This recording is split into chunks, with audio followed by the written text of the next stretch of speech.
Boa noite, senhores. Quanto tempo não os vejo? Eu desapareci aí por quase 2 semanas, mas como eu havia dito, eu estou em um momento aí delicado. Eu estou neste momento terminando de revisar a prova de um artigo meu que foi aceito para publicação. Tenho um outro artigo que eu estou escrevendo que eu quero terminá-lo até o final desse mês. Então não tenho tido tempo para ficar gravando vídeos. Mas aproveitando esse gancho, uma vez que eu estou envolvido exatamente na escrita de artigos, eu queria abordar esse assunto que é tão falado nos comentários de YouTube, né, que é o tal do artigo revisado por pares. Porque veja, entre os YouTubers, divulgadores de ciências e os comentaristas de YouTube que nunca publicaram um artigo na vida, mas são especialistas em ciência, a verdade ela só existe se estiver contida dentro de um artigo que foi revisado por pares, tá? Então, se o cara escreveu um artigo excelente, mas que não foi revisado, esse artigo basicamente não vale nada, tá? E o engraçado é que a maioria das pessoas que falam sobre artigos revisados, que exigem de uma pessoa que ela publique um artigo revisado, nunca publicou artigo nenhum e não sabe sequer o processo para se revisar um artigo. Então eu queria desmistificar essa questão do artigo revisado por pares. Ser revisado por pares significa, portanto, que esse artigo está isento de erros, que ele é melhor que um artigo que não foi revisado por pares e assim por diante. Então, é esse o assunto, ok? Então vejam, eu vou até pegar um exemplo real aqui de um artigo que eu publiquei lá no meio do meu doutorado há uns 4 anos atrás, para exemplificar, tá? Mas veja, para a primeira parte de uma pesquisa, para você publicar um artigo, é exatamente ter uma pesquisa para ser publicada. E para ter uma pesquisa para ser publicada, a primeira coisa que você precisa conseguir é financiamento. Tá? E o financiamento ele vai ser diferente dependendo do estágio que você está na sua carreira. Tá?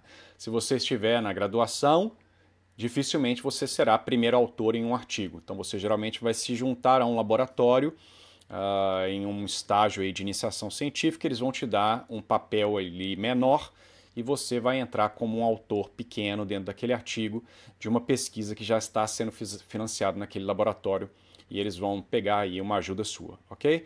Se for mestrado, você vai ter que conseguir, pelo menos no Brasil, uma bolsa de mestrado, de preferência, ou trabalhar de graça por 2 anos, e geralmente a sua pesquisa ela não exigirá um grande financiamento, tá?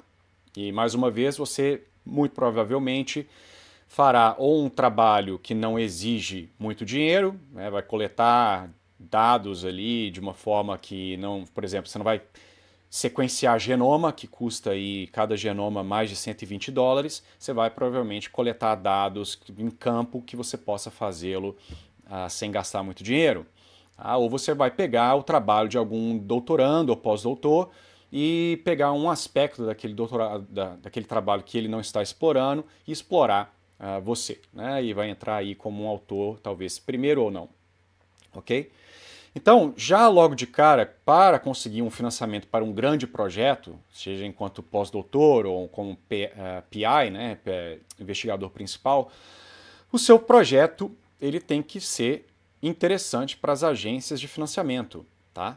E aí já começa o problema, porque nem todo artigo tem o mesmo, nem todo projeto tem o mesmo mérito.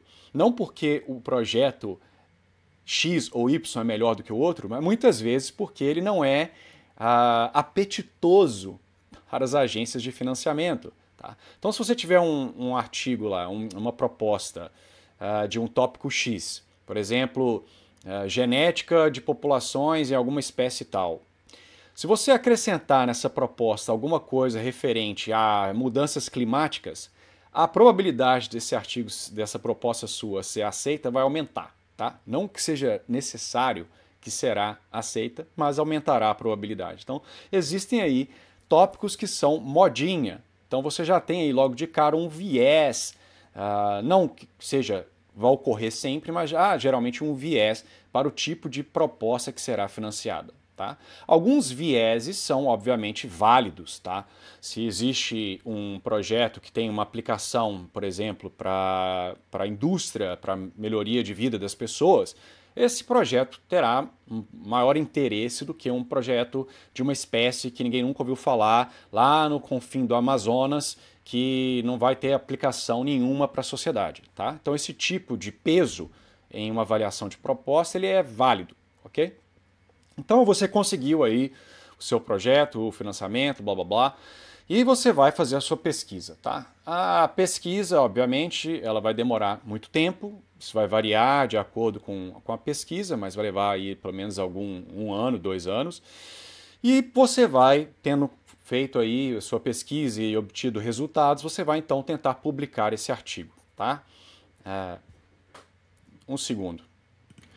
Alguém bateu ali na porta. Onde eu estava? Então você está aí, publicou, quer escrever o seu artigo para publicação e uma coisa que vai, infelizmente, afetar a probabilidade do seu artigo ser publicado em uma grande revista ou não é se o seu resultado ele é positivo ou negativo, tá? Então, se você tinha a ideia de encontrar tal coisa e você encontrou. Então, por exemplo, você está estudando as bases genéticas para uma doença lá em alguma, sei lá, árvore. E você está tentando encontrar se tem um componente ali da heritability, não sei como é que fala isso, da herdabilidade, sei lá, da variância no fenótipo que é causada por genética, tá? Então, se você tem uma grande proporção da variação no fenótipo é causada por variação genética, então você pode, por exemplo, selecionar árvores que são resistentes ou uma lavoura que é resistente a tal doença, porque eles têm as variações de resistência, que conferem resistência, e você planta aquilo dali e pode ser utilizado num programa aí de reprodução, né? de breeding, sei lá como é que fala isso em português. Enfim, se você encontrar, por exemplo, que existe causas genéticas responsáveis pela resistência a uma certa doença, então a probabilidade desse seu artigo ser publicado em uma grande revista é muito maior do que se você não encontrar nada, tá? Infelizmente, isso acaba gerando um viés na literatura que basicamente somente pesquisas com resultado positivo são publicadas, tá? Isso não é bom, porque a ciência ela progride também quando a gente não encontra resultado. Tá? Uma coisa é você não encontrar um resultado porque, sei lá, o seu N amostral não era suficiente, a sua análise não tinha o que a gente chama de statistical power, né? Poder estatístico para capturar o efeito. Outra coisa é realmente não haver um efeito. Então isso é um resultado. Só que as revistas, elas, e aí já começa o segundo problema, elas querem vender, tá? E se o seu artigo ele não for excitante o suficiente, se ele não for sair em capa de revista, a probabilidade de uma revista querer publicar o seu artigo vai ser menor, tá? Então, geralmente você vai ter que publicar esse artigo em uma revista de ciência de um fator de impacto mais baixo, tá? Fator de impacto é basicamente uma métrica que diz quantas vezes os artigos, na média, são citados ali naquela revista, ok? Existem outras métricas, mas o fator de impacto é geralmente a mais utilizada, tá? Então, obviamente, os pesquisadores querem publicar em revistas de altíssimo fator de impacto, tá? Porque isso vai ser bom para a carreira, tá? E isso acaba gerando um viés, ok? Porque só pesquisas com resultado positivo são publicadas, e essas revistas de grande impacto, elas acabam basicamente dominando o mercado, elas cobram valores exorbitantes para você publicar, tá? Principalmente se for open access, né? Para que todo mundo tenha acesso ao seu artigo, e aí acaba criando esse sistema que o pesquisador ele é escravo, né? Porque ele tem que publicar, ele tem que pagar para publicar um artigo, né? E a revista lucra em cima daquilo dali, e você não pode, por exemplo, quer dizer, você poderia criar uma revista própria, sei lá, os pesquisadores poderiam se juntar, fazer uma revista de publicação, porque tudo que você precisa é de edição, alguns revisores e o editor, tá? E os editores e revisores dessas revistas, eles fazem as coisas de graça, tá? Então eu já revisei artigo para publicação, tá? Então eu não fui pago, ok? A revista ela pergunta se você quer revisar um artigo, geralmente elas procuram pesquisadores que já publicaram um artigo com elas, vê a área de atuação do cara e quando há um artigo publicado dentro daquela área, eles vão lá e mandam para algumas pessoas e vê se elas aceitam, tá? E você revisa aquilo dali sem ganhar nada, tá? Então as revistas não têm basicamente custo nenhum e ganham aí centenas de milhões de reais, de dólares, ok? Anualmente. Então uma coisa, é um sistema quebrado, tá?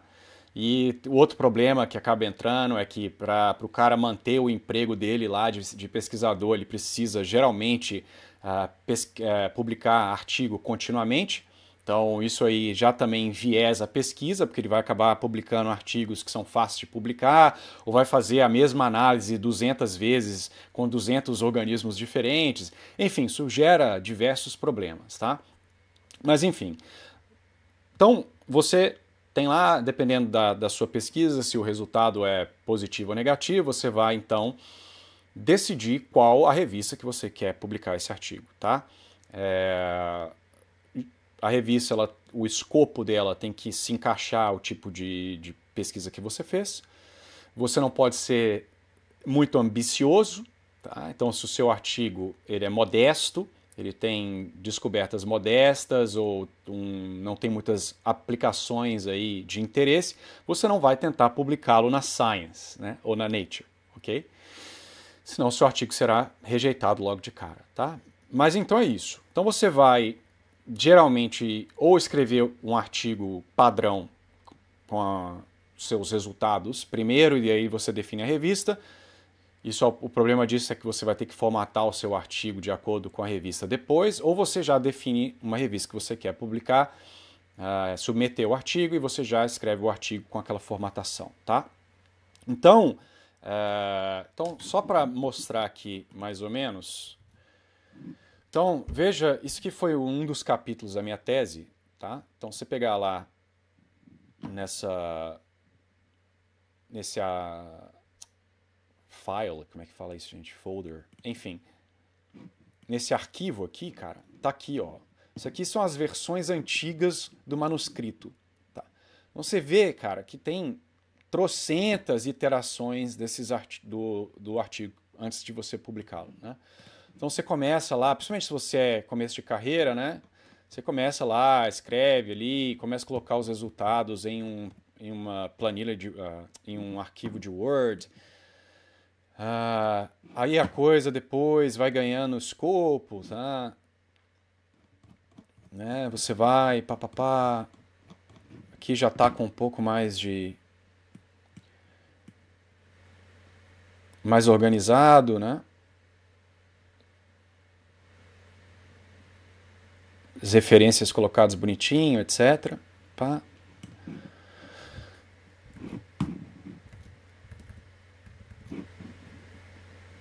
E você vai primeiro, geralmente você vai ter um primeiro autor, né, que é o cara que está liderando a pesquisa, e você tem o último autor, que é o cara que coordena a pesquisa, tá? Então o coordenador ele não vai rodar análise, ele não vai coletar dado, ele vai ser o cara que geralmente te dá o laboratório para usar, ele é o cara que consegue o financiamento, ele é o cara que te orienta, tem mais experiência, geralmente é um professor, seja universitário ou de algum centro de pesquisa, tá? E ele será sempre o último nome lá no artigo, ok? Então, se você pegar um artigo de pesquisa aí na internet, no Google Scholar, o mais importante é o primeiro nome que aparece e o último nome. O último nome é o cara que coordenou e o primeiro nome é o cara que liderou a pesquisa do ponto de vista de trabalho braçal, tá? Então, essa pesquisa, a revisão por pares, ela já inicia aí, de certa forma, porque uma pesquisa ela geralmente envolve diversos pesquisadores, muitas vezes envolvendo mais de uma instituição, não necessariamente. Então, vocês vão escrever esse artigo juntos, né? Depende, obviamente, do nível de colaboração de algumas pessoas. Tem pessoas que não vão escrever absolutamente nada, elas só fizeram, sei lá, sequenciaram o DNA para você e elas vão simplesmente dar a aprovação quando você escrever o artigo ou talvez escrever alguma parte do método envolvendo o sequenciamento, tá? Outras vão participar mais ativamente da escrita, tem coordenadores que gostam de participar da escrita, outros já deixam mais para o primeiro autor escrever tudo e o cara só faz comentários, edita aqui e ali. Então já começa basicamente a revisão por pares nisso daí, porque você está escutando a opinião de diversos autores, ainda que eles sejam parte da sua pesquisa, né? Porque muitos deles participaram de forma mínima na escrita e na parte da pesquisa. E eles vão ver simplesmente o artigo ali já pré-escrito e vão fazer comentários. Poxa, essa parte aqui ficou confusa. Olha, eu acho isso aqui não tá legal, você tem que tirar isso. Ah, você está escrevendo, tem uma referência tal que fez uma coisa parecida, blá, blá, blá, blá, blá, tá? Então, depois que vocês estão, todos os autores estão satisfeitos com o artigo como ele está, ok? Depois de várias vezes, vocês viram ali o meu arquivo, ali, o folder, com as diferentes iterações, né? Isso você escreve, às vezes você abre um documento lá no OneDrive e todo mundo edita simultaneamente, outras vezes outras pessoas preferem escrever o negócio inteiro, aí manda para os colaboradores, aí eles fazem comentários, aí você faz as alterações que eles recomendam e assim por diante, tá? Então, quando você está satisfeito com o artigo, você então vai submeter esse artigo para uma revista que você escolheu, ok? Então você vai lá no site da revista, você tem que criar uma conta e você vai submeter esse manuscrito tal qual ele está ali, né? Geralmente tem regrinhas, né? Então, por exemplo, você tem que colocar aí a numeração das páginas, porque os revisores eles vão se utilizar disso para fazer comentários, né? Geralmente todas as pesquisas, pelo menos na área de biologia, elas têm toda uma estrutura, né? Você tem o resumo do artigo, as palavras-chave. O resumo, obviamente, vai ser um resuminho do porquê desse artigo ter sido feito, o método, os resultados e uma pequena conclusão, né? Então, e aí você tem a introdução, que você vai revisar a literatura pertinente ao tópico do seu assunto e colocar ali uma breve descrição do seu sistema de estudo, das suas metas com o artigo, e muitas vezes você já coloca um resuminho dos seus resultados ali na introdução. Aí você tem os métodos, né? Você vai ter que explicar o que você fez, como você analisou esses dados, blá blá blá.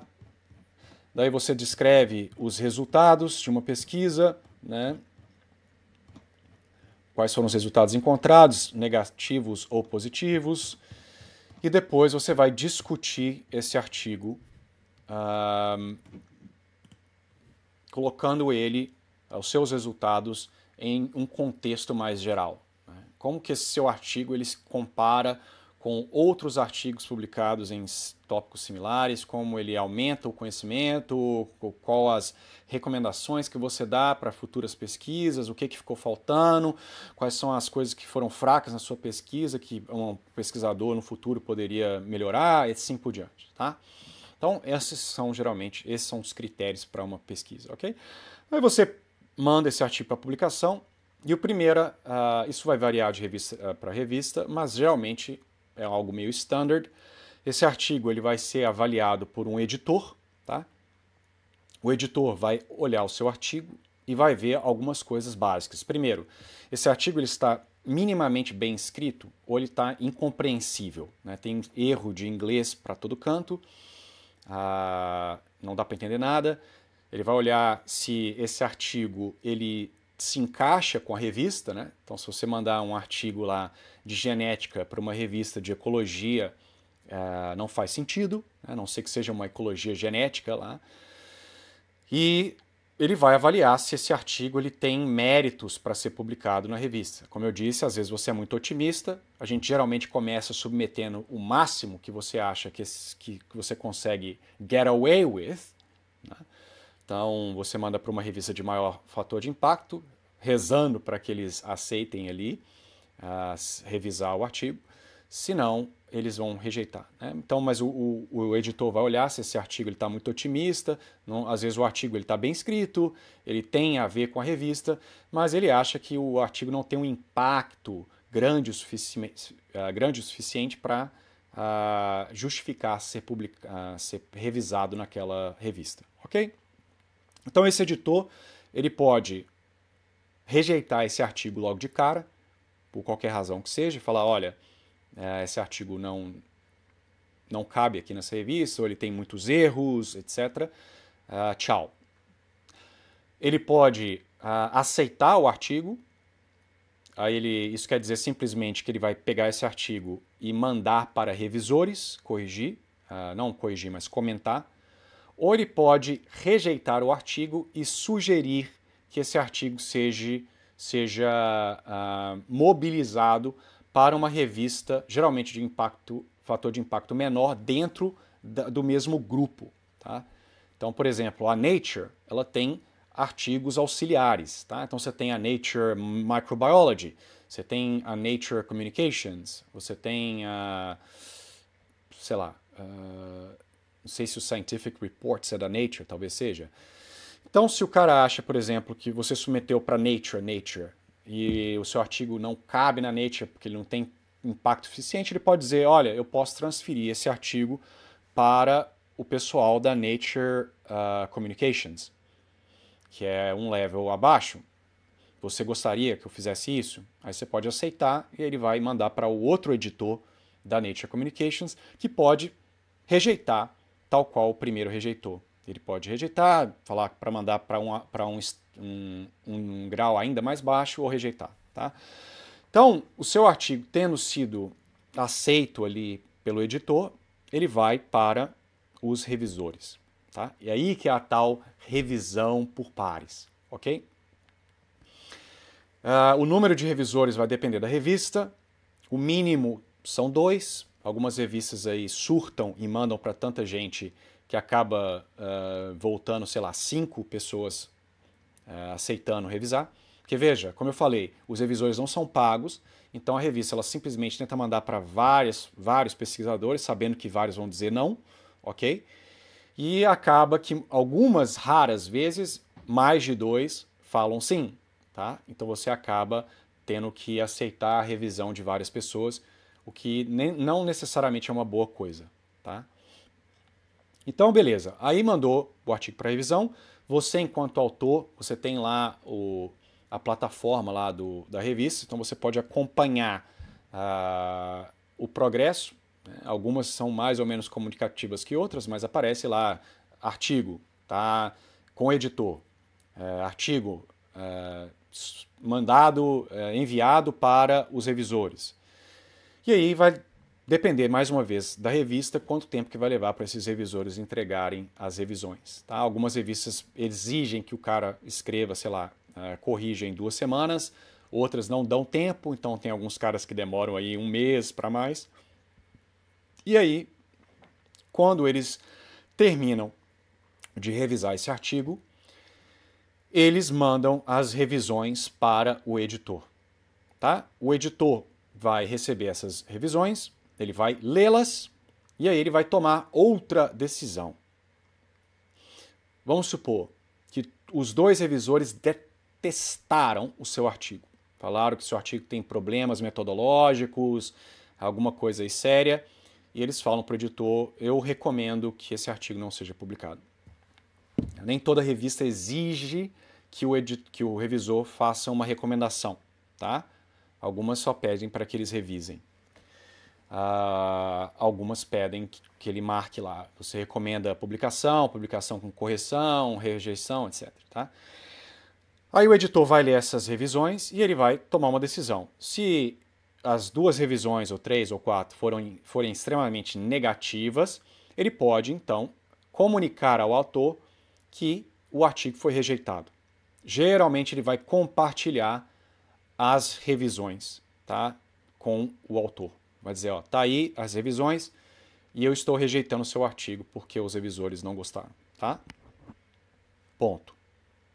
E aí você tem que basicamente escolher outra revista, ó, de preferência alterar esse seu artigo se ele estiver extremamente problemático, ou se você não concorda com os revisores, você manda para uma outra revista da mesma forma que está. Isso seria um pouco arrogante, seria contar aí muito com a sorte, mas enfim. Outra possibilidade é que as revisões, os revisores gostaram do artigo, mas eles fizeram recomendações, tá?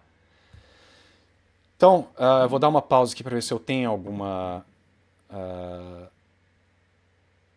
algum arquivo com revisões aqui para mostrar. Ok, então eu achei aqui. Então, geralmente, a revista vai mandar para você um arquivo mais ou menos assim, tá? É um arquivo de Word com a revisão, geralmente de dois, no caso aqui, referees seriam exatamente os revisores, ok? Então, por exemplo, nesse cara aqui, do meu artigo, ó, o manuscrito do Carleal, não sei o que lá, foi muito agradável. A leitura foi muito agradável. Os autores fizeram um excelente trabalho, blá, blá, blá, blá, blá. Então, veja que isso aqui é o cenário ideal, tá? O revisor gostou do seu artigo, tá? E ele vai, mesmo quando ele gosta, ele geralmente dá alguma sugestão, né? Então ele disse aqui, por exemplo, que gostaria que a gente explicasse algumas coisas com um pouco mais de detalhe, ele sugeriu alguns artigos aqui, por exemplo, com outra espécie em 2007, descobriu isso aqui e falou, olha, talvez seria bom que você contextualizasse o resultado do seu artigo com esse daqui, papapá, ok? Aí tem um outro aqui, esse estudo foi muito bom e dá uma olhada compreensiva em competição espermática, blá blá blá. Então, nesse caso, foi o cenário ideal, dois revisores gostaram do artigo, mas ainda assim fizeram recomendações, ok? Então o editor vai dizer, se for um caso desse tipo aí, ele vai aceitar o seu artigo, geralmente, para publicação com condição. Ele vai dizer, olha, seu artigo está aceito previamente, desde que você responda satisfatoriamente os revisores, tá? Então, se você voltar aqui para cá, quando você for resubmeter o seu artigo com as alterações, você tem que submeter um arquivo de Word dizendo como que você respondeu cada um dos comentários, tá? Então, por exemplo, aqui, a resposta para o comentário do cara, a gente colocou, agora a gente explicitamente desenha as comparações com estudos em passarinhos e blá, blá, blá, blá, blá, entendeu? Então você responde os revisores. Se for uma revisão negativa, você tem que ou fazer a alteração que o cara pediu, por exemplo, ele dizer, não concordo com isso, tá? Então você faz a alteração, ou se você não concorda com o que o revisor falou, você tem que fazer uma réplica, dizer, olha, a gente avaliou a sugestão, mas nós não consideramos essa sugestão boa por causa disso, disso, disso. Então a gente fez uma coisa meio termo, a gente modificou isso aqui, mas isso aqui a gente não modificou, etc. Tá? Enfim, então você vai revisar o seu artigo, né, o seu artigo de Word lá, fazer as alterações. Geralmente você tem que mostrar o que você alterou, você coloca lá a marcação em amarelo, tá? No artigo anterior. Tudo que você alterar, você tem que mostrar para o editor onde que foram as alterações, ok? E você cria esse arquivo com os comentários dos revisores e como você respondeu cada um dos comentários. Aí você vai submeter isso para a revista, tá? O editor vai ler as modificações que você fez, as respostas que você deu aos revisores, e aí ele vai mais uma vez tomar uma decisão. Se as recomendações dos revisores foram de grandes modificações, que a gente chama de major revisions, muito provavelmente esse revisor vai reenviar o seu artigo com os comentários, as suas respostas para os mesmos revisores. e eles vão ler as suas respostas, ver as suas alterações e fazer uma nova revisão. Então eles podem mandar uma resposta para o editor, falar, olha, tendo lido novamente o artigo de fulano de tal, eu estou satisfeito com as mudanças feitas e agora eu estaria satisfeito se esse artigo fosse publicado. Ou ele poderia dizer, não, as alterações que eles fizeram são incompletas, ou eles não responderam os meus pontos de maneira satisfatória, eu não recomendo a publicação. Tá? Então essa é uma possibilidade. A outra possibilidade é que as mudanças que foram pedidas ali pelos revisores são pequenas, são muito singelas. Você fez tudo aquilo que os revisores pediram e o editor, para poupar tempo de todo mundo, ele não manda a revisão de volta e ele aceita o seu artigo para publicação. Tá? Porque ele se dá por satisfeito com as alterações que você fez, ele vê que você respondeu satisfatoriamente às revisões pedidas pelos revisores e ele vê que os pedidos não eram lá grandes, né? São detalhes. Então, nesse caso seria um artigo que teve um round, né? Uma rodada de revisão. Né? No caso, quando o artigo é mandado novamente para os revisores, isso seria a segunda rodada. Isso pode ocorrer quantas vezes forem necessárias, mas se esse bate e volta ficar acontecendo, geralmente significa que esse artigo seu vai ser rejeitado. Tá? Mas não é incomum que haja, por exemplo, 2 ou 3 rodadas de revisão, ok? Principalmente quando há 2 revisores não concordam entre si. Um gosta muito, o outro não gosta tanto e assim por diante, ok? Então é isso, tá? Então o seu artigo foi aceito para publicação, não quer dizer que ele vá ser publicado necessariamente, mas provavelmente será. E aí a revista ela vai formatar esse seu artigo de acordo com o critério daquela revista, tá? E o formato, etc. Então, depois de algum tempo, sei lá, algumas semanas ou um mês, eles vão te mandar o que a gente chama de prova, tá? Então, vou dar uma pausa aqui e achar uma prova.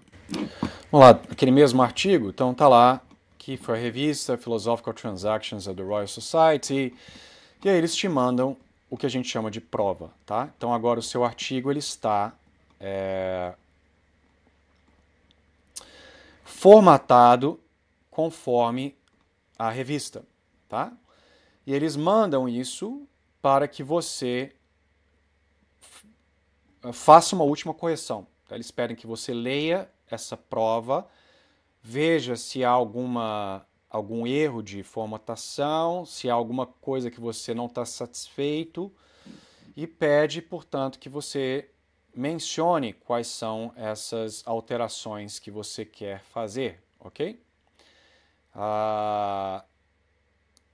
Geralmente você marca, faz algum comentário, vai depender da revista, mas muitas vezes é comum, você recebe a prova e você percebe que alguma sentença que você escreveu num artigo não está muito legal, aí você pede ali alguma para alterar aquela sentença, ou você vê algum erro gramatical ali em algum local, ou alguma vírgula que não deveria estar ali, etc. E você pede, então, para que a revista faça essas correções. Tá? Agora, obviamente, se você encontra um erro grotesco, né, o resultado está errado, você não pode pedir para que a prova seja corrigida. Você vai ter que comunicar à revista que você encontrou um erro aí de conceito, um erro de análise, e muito provavelmente esse artigo vai ser rejeitado. Né? Porque o revisor não teve acesso a essa alteração aí no seu artigo, né? Ele revisou o artigo tal qual ele estava, né? Então, muito provavelmente esse artigo será rejeitado. Então é isso. Aí você manda essa prova e, eventualmente, seu artigo será publicado na revista, tá? Agora, explicando assim, parece que a coisa ela é, né, maravilhosa. Você manda a coisa para revisar, 2 colegas revisaram, deram a aprovação, blá blá blá, e pronto, seu artigo agora merece ser aprovado pelos seus colegas aí de YouTube comentaristas, né? Desde que o seu artigo concorde com o que eles propõem, né? Se o seu artigo contradiz, então de repente ser revisado por pares não basta, né? Mas enfim, o problema aqui é que muitas vezes a revisão ela é porca. Tá? Eu já tive revisões de artigos que eu acho que o revisor fez um péssimo trabalho. Tá? Os comentários que ele fez não melhoraram o meu artigo. Inclusive, eles causaram problemas. A gente teve que acrescentar coisas que talvez, não que fosse contrário à nossa ética, mas muitas vezes você faz só para agradar o revisor, mas não melhorou o artigo. Tá? Então, muitas vezes, essa revisão, ela... Não muitas vezes, eu acho que na maioria das vezes ela vai melhorar o seu artigo, tá?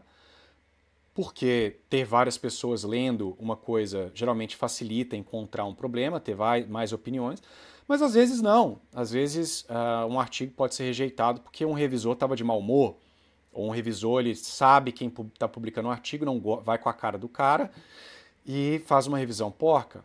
Tá? Existem casos desse tipo. Então, não é garantia que o seu artigo será bom porque ele foi revisado por duas pessoas. Tá? E você poderia escrever um artigo aí, você não é pesquisador, tá?